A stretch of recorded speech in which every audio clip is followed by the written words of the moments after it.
terrible hurricane going on right now in the Gulf of Mexico. Hurricane Milton already looking monstrous, strengthening into a major Category 5 storm. Sustained wind, sustained at 180, gusts to 220 miles an hour with the storm. So if you're in the areas that are shaded in the red, now's the time to finalize your preparation and also evacuate if told.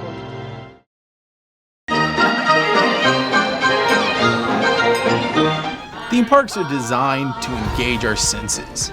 The smells coming from that churro cart, the sights and sounds coming at us from every direction. And let's not forget the visceral sensations we feel on those thrill rides. We enjoy these things because we know one key aspect of it all. We're ultimately safe from harm. But what happens when Mother Nature decides to take us on a ride of her own? A ride that's far more dangerous than what we're going to experience on Velocicoaster or Tower of Terror. From hurricanes to wildfires, theme parks have had to face some of the most extreme weather events.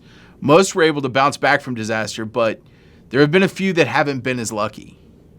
Hurricanes are no stranger to Florida, and every once in a while, even Disney World and Universal Orlando have to shut their gates and brace for impact. Today, we're diving into the times hurricanes forced Disney and Universal to close. Many of the world's most popular theme parks are located in areas that are prone to extreme weather. Florida, home to Disney World, Universal Orlando, SeaWorld, and others, sits right in the path of hurricanes. That's one of the big trade-offs to such a tropical location. Imagine a SeaWorld park that actually becomes part of the sea. I bet orcas find that one hilarious.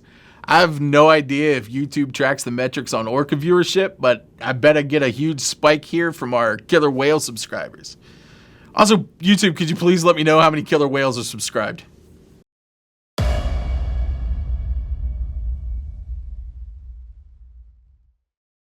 It is a major hurricane, a Category 4. In fact, at the very top of that scale, of the Category 4 scale, just on the verge of becoming a Category 5, even if the strength increases by 1 mile an hour. It's now at 155 miles per hour, which centers it 525 miles southeast of Palm Beach, Florida. For over 2 decades, Disney World and Universal Orlando were open year-round, rain or shine.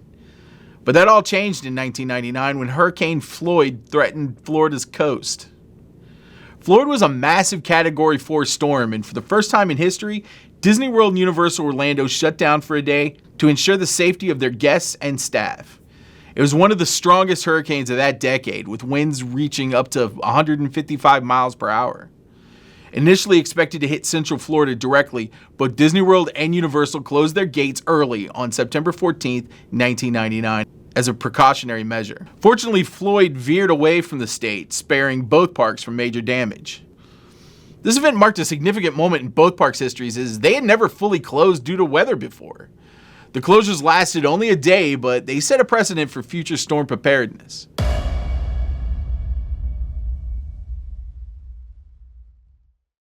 And as the storm continues to lift back into the warmer waters of the Gulf, we will likely see another re-intensification process by early morning, and it could very well continue for about 6 to 10 hours tomorrow before we begin to feel the effects here in the Bay Area. So my advice to you, listen up and believe it this time. There's been a lot of times we've had near misses with George, with a lot of other storms.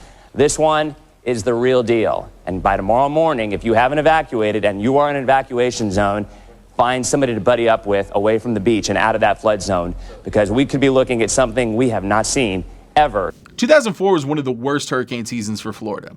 3 major storms, Hurricanes Charlie, Francis, and Jeanne, forced Disney World and Universal Orlando to close multiple times in just a few short weeks. Hurricane Charlie made landfall in Florida as a Category 4 storm, striking the state with winds up to 150 miles an hour. Charlie was part of a particularly active hurricane season, and it directly impacted the Central Florida area. On August 13th, 2004, both Disney World and Universal Orlando closed the doors in anticipation of the hurricane. Disney World closed all 4 of its theme parks at 1 p.m., and Universal Orlando also shut down operations early. After the storm passed, both parks reopened the following day with only minor damage reported, but Charlie had caused significant destruction in other parts of Florida. Just weeks later, Hurricane Francis hit. A slow-moving storm, Francis forced the parks to close for 3 days, which up to that point was one of the longest closures in their history. A Category 2 storm, Frances made landfall on September 5th, 2004. Both Disney World and Universal Orlando closed for 3 days, from September 4th to 6th. And then, a few weeks later, Hurricane Jeanne rolls in. A Category 3 storm, the parks were forced to close again for 2 days on September 26th and 27th.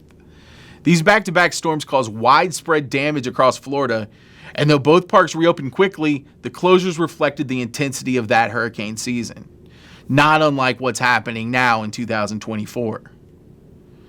3 hurricanes in 2 months, it's a true test for the park's resilience.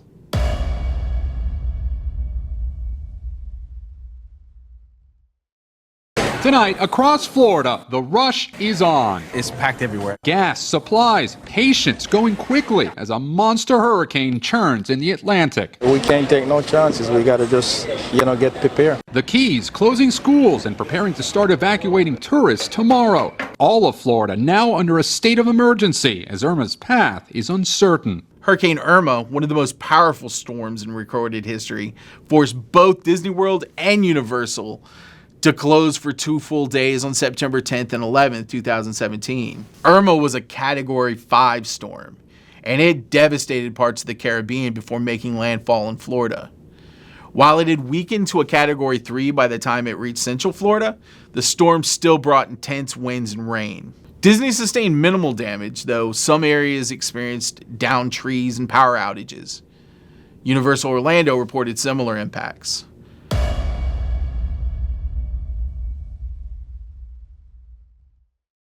This is the updated track. As we mentioned, the southern Sarasota, northern Charlotte County area around Venice as a Category 4 hurricane. Yeah, it's like I said this earlier, it's like a switch got turned on. And Dennis, we had pretty good straight line winds from the northeast. Give me one sec. Yeah, they got to go. Yeah, you guys got to go. That was Chief Photographer Eric Moore, who walked in there and says, we got to go. Hurricane Ian caused both Disney World and Universal Orlando to close in September 2022.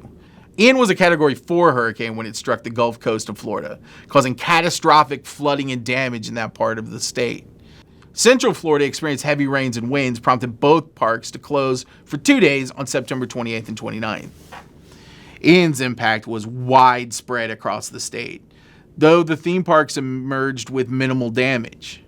Once again, the closures highlighted the need for preparedness in the face of increasingly severe storms. The history of storm-related closures at Disney World and Universal Orlando is a testament to the unpredictable and powerful forces of nature. Though these parks are designed to operate year-round, extreme weather occasionally brings operations to a halt. From Hurricane Floyd in 1999 to Hurricane Ian in 2022 to the ongoing activity that's having a huge impact on 2024, these closures reflect the delicate balance between entertainment and safety. Each storm represents not only a disruption in business, but also a reminder of the vulnerability of these iconic destinations in the face of hurricanes and tropical storms. As the frequency and intensity of these storms increase, it is likely that the theme park closures will become more frequent in the years to come, pushing parks to adopt even more robust safety measures. As parks fans, we need to recognize that if we're planning trips during hurricane season, then we're going to have to be willing to adapt to keep ourselves and park staff safe. I get it. It's an incredible bummer to find out that a hurricane or any potentially dangerous weather event will be disrupting your vacation. As frustrating as it is, it's not worth putting yourself in danger or all of those park workers because you think it's best to ride out a storm in the world's most magical place. Any vloggers that are putting that narrative out there to get views is on the wrong side of this debate. Is this my opinion? Yes. But I think that it's pretty irresponsible to be making videos about low crowds pre and post storm. It's sending a dangerous message. And I also know that I'm going to get a decent amount of hate for saying this because a lot of you guys want to justify it. That doesn't change my opinion on it being reckless and selfish. The parks want you to be safe, and they want their staff to be safe. If you can reschedule, then do it. In the end, we know the real reason for these fall storms. Corn. Universal putting corn in their haunted houses. Don't ever forget that. And stay safe out there. We want you guys to have fun, right?